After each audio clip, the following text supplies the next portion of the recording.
¿Cómo logró crecer el ducado de Borgoña? ¿Qué dificultades tuvo en sus años de mayor esplendor? ¿Por qué no pudo permanecer independiente? Porque hay muchas preguntas por resolver, acompáñenme a historizar. El ducado de Borgoña fue uno de los territorios más importantes de la Europa medieval. Fue un estado semi-independiente desde el siglo IX hasta el XV, y gracias a su riqueza y territorio relativamente extenso, llegó a ser muy importante tanto política como económicamente.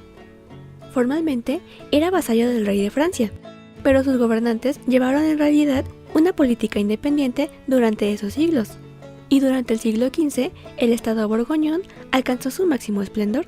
Donde nada puede mal ir, sal. Sin embargo, esto solo duró poco tiempo, porque perdería toda su relevancia económica y política justo cuando había alcanzado su mayor crecimiento. El ducado de Borgoña no fue nunca un estado completamente unido cultural o políticamente. Su relativa unidad se mantuvo solamente mientras sus gobernantes pudieron mantener un sistema independiente de las dos más importantes potencias que lo rodeaban, Francia y el Imperio Germánico.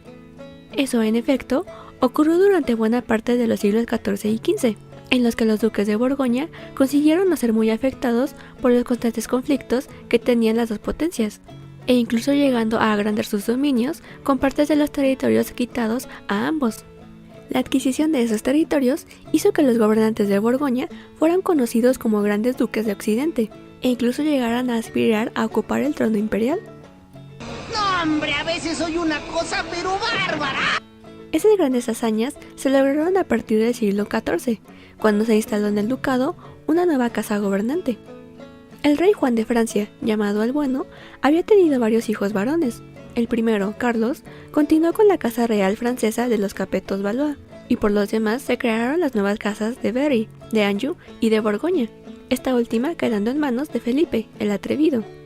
Él, su hijo, su nieto y su bisnieto, Felipe el Bueno, Juan sin Miedo y Carlos el Temerario, fueron acaparando, por herencia o matrimonios, partes de grandes y ricos estados. Casi toda la Bélgica y toda la Holanda actuales, el actual Luxemburgo y partes de la actual Francia llegaron a pertenecerles. De entre todos ellos fue Felipe el Bueno o Felipe III, que gobernó el ducado desde 1419, quien más se destacó. Él intentó convertir el ducado en un nuevo gran estado situado entre Francia y el Sacro Imperio, para recuperar así el antiguo reino de la Lotaringia, herencia del imperio de Carlomagno, del cual había surgido el ducado borgoñón. Basándose en la política llevada a cabo por sus predecesores, la continuó a sus extremos. Durante su gobierno, el ducado duplicó sus dominios y su población, convirtiéndose en una potencia de alcance internacional. Fue bajo su gobierno que Borgoña adquirió no solo territorios franceses, sino también algunos que pertenecían al Imperio Germánico. También consolidó la unión de los distintos principados del ducado, y aseguró su obra con reformas que tenían el objetivo de centralizar todos los elementos del Estado. Sin embargo, en su gobierno también comenzarían las más serias dificultades para Borgoña. ¡Por un demonio, lo que faltaba! Las ciudades más conflictivas para el duque eran Brujas y Gante, que eran además las más grandes y poderosas económicamente, y su alta nobleza y su iglesia tenían muy buenas relaciones con la corte de París. Este hecho chocaba con la política del duque, que desde el gobierno de Juan sin Miedo había estado en conflicto con la corona francesa, ya que ambos gobernantes habían causado la muerte del delfín francés y luego del mismo Juan, respectivamente. Cuando Felipe tomó el lugar del duque, deseó vengarse de la ejecución de su padre.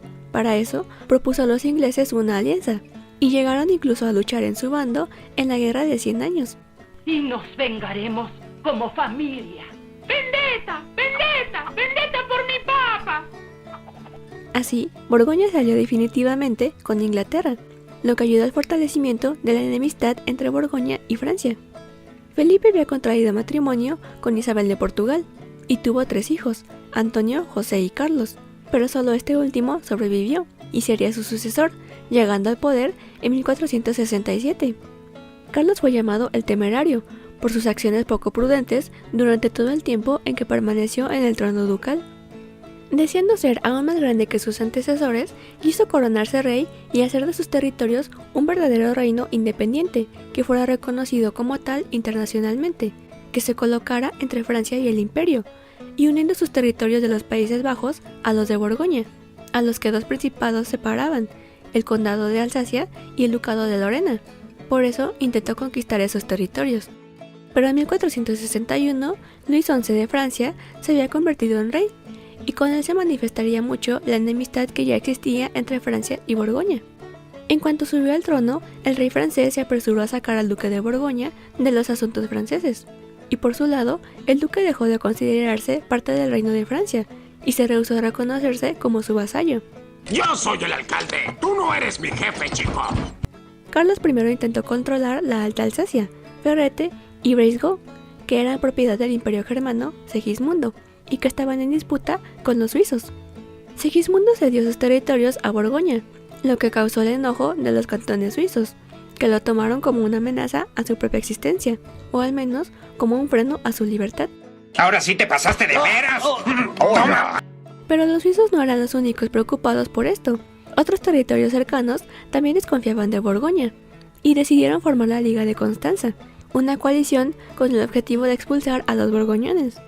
De esa forma, además de la ya vieja enemistad con Francia, la política exterior de Carlos le había llevado a enemistades también con numerosos estados.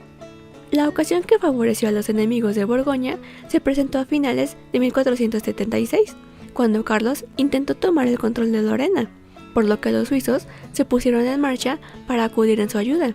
Entonces, Carlos decidió enfrentárseles, aún teniendo una clara inferioridad en el número de hombres en su ejército. Chale, ya la cagué, ¿verdad? En 1477, el Borgoñón fue derrotado, acabando así con todas sus pretensiones de expansión de su poderío. Se acabó todo. Todillo. Luego de la batalla, el rey de Francia aprovechó la oportunidad y se lanzó a recuperar los territorios que había tomado Borgoña, pero que todavía seguían siendo parte formalmente del reino de Francia. La única heredera de Carlos, María, fue la última duquesa de la Borgoña independiente. María tuvo que aceptar contraer matrimonio con Maximiliano de Habsburgo, hijo del emperador germano, para así frenar las acciones de Luis XI y poder conservar la mayor parte posible de sus posesiones. El matrimonio desató gran molestia en el rey francés, lo que desató la guerra de sucesión de Borgoña, que enfrentó a la corona francesa y a la casa de Habsburgo por los dominios borgoñones. El rey de Francia defendía que el título de duque debía conservarlo solo un varón, y en los acuerdos matrimoniales se había establecido que el segundo hijo de María y Maximiliano sería quien heredase los territorios borgoñones. Desafortunadamente, María perdió la vida antes de eso, en lo que Luis XI vio una oportunidad para apoderarse de los dominios perdidos, y Maximiliano tuvo que negociar con el rey de Francia. Luis XI ofreció en matrimonio a su hijo Carlos a la hija de María y Maximiliano, Margarita de Borgoña, con lo que se le daría a la corona francesa el condado imperial de Borgoña, como un dote matrimonial. Además, Francia conservaría la mayoría de sus feudos borgoñones, con la excepción del condado de Flandes, que quedó en manos de Maximiliano. De esa forma, Luis y Maximiliano se repartieron la herencia de María de Borgoña. Sin embargo, la boda no llegó nunca a celebrarse, ya que Carlos se casó con Ana de Bretaña, y entonces se debió firmar el Tratado de Senlis, un acuerdo de paz que confirmaba que si Francia cancelaba el matrimonio, devolvería la dote de Margarita a su hermano Felipe, pero que a cambio, este debía someterse al rey de Francia como vasallo. ¿Qué jugada fue esa? Desde entonces, el ducado de Borgoña pasó a formar parte del reino de Francia.